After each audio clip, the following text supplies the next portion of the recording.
Let's predict a rivalry in the Pac-12 Conference. Washington going to Eugene, Oregon this coming Saturday, 7 Eastern kick.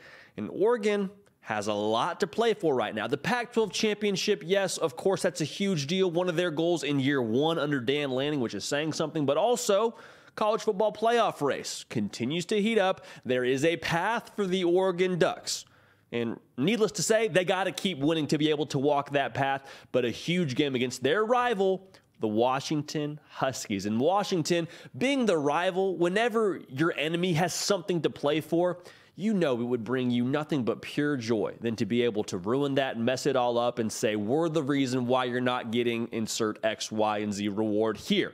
So there's no love lost. Two first-year head coaches in Kalen DeBoer and Dan Lanning. I mean, first-year head coaches at their respective programs. They're new to this rivalry. I promise you, they respect each other, but they both understand what the deal is in this game. The way that we break these games down, if you're new to the program, is hinge points. Now, what is a hinge point? Essentially, whichever way that point swings, whichever way that variable ends up favoring in that game is likely who we think the team that gets favored to win the game. So the first hinge point for me in this game is who's able to swing first. Who gets first punch? Is it Oregon? Is it Washington? If it's Oregon, here's what I think could happen. You control the tempo of the game. You get to kind of keep to your same scheme of wanting to run the football. And also, think of a snowball. When that snowball gets a little bit of a push, doesn't take much, just a little bit of a push downhill, starts picking up speed, more snow starts sticking to it. Before you know it, the game's out of hand. And the first punch could look like a lot of things. Obviously, in the most true form, it'd be the first score, right? First big play. Could also be the first turnover.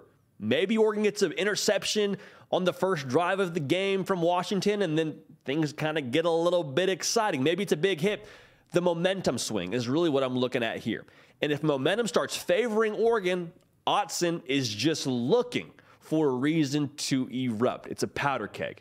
A little bit of a flame. With Oregon throwing that first punch, could make things dicey for Washington. Now, if it's Washington, crowd becomes a little bit less of a factor, potentially. I mean, if the game's 10-0 in the first quarter, maybe that crowd noise turns down a little bit. Even if it doesn't, if you're Michael Pennix and company, you're saying, maybe that crowd noise just isn't necessarily bothering you as much mentally. Also, belief starts to increase because Oregon in this game is favored by 13.5. It's no secret. Oregon's the big dog in this game. But if you draw first blood, if you hit the bully on the chin to begin with, maybe you start thinking, okay, we're in this thing. We got a shot. It's dangerous when the underdog, call it 13.5, you are the underdog if you're Washington. If you start to get some belief, it's a scary thing for the opposition.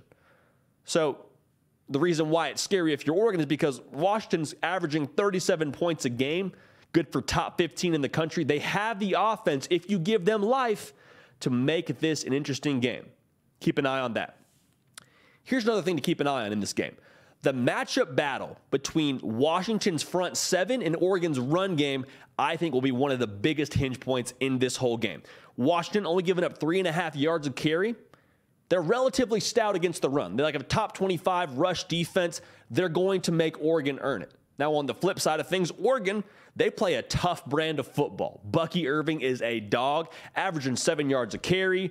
They're averaging over 220 yards a game on the ground as a program. To quote Dan Lanning, program with a U. Make sure we understand that there. Oregon likes to run to set up the pass. So Bo Nix has had a phenomenal season so far at Oregon, but what happens if Washington, for whatever reason, is able to kind of neutralize that a little bit? They kind of minimize the sting of what that run game presents. Well, then if you're Oregon, I'm not saying they can't win the game throwing the ball. Don't hear me incorrectly. What I am saying is if you're Oregon, you're forced to play a little bit more left-handed. You want to usually run to set up the pass. Well, what if you have to pass set up the run? What happens then? The good news for Oregon is Washington's secondary is not great. More on that in just a second. But for Washington, obviously, if you can force Oregon to kind of have that recalibration period, well, in that case, then maybe you start to get some momentum and the offense is able to push the tempo. Maybe the offense gets up by a touchdown and then Oregon does have to pick up the pace a little bit. So we'll see what happens there. But in the trenches, as with every football game, is a big factor, especially with how much Oregon wants to run the football, 55% of the time. That, to me, will make or break what the plan is in this game, at least for Oregon and for both programs. So here's the thing I'm looking at. The psyche of both programs is intriguing to me. The spot for these teams is interesting. Oregon, number 6 in the most recent college football playoff rankings that came out last night. Washington is now ranked. And, well, I guess they've been ranked before. But, I mean, they just beat an Oregon State team at their house on a last-second field goal. An emotional win, a big win for the program and the way they're trying to keep this thing rolling the right direction.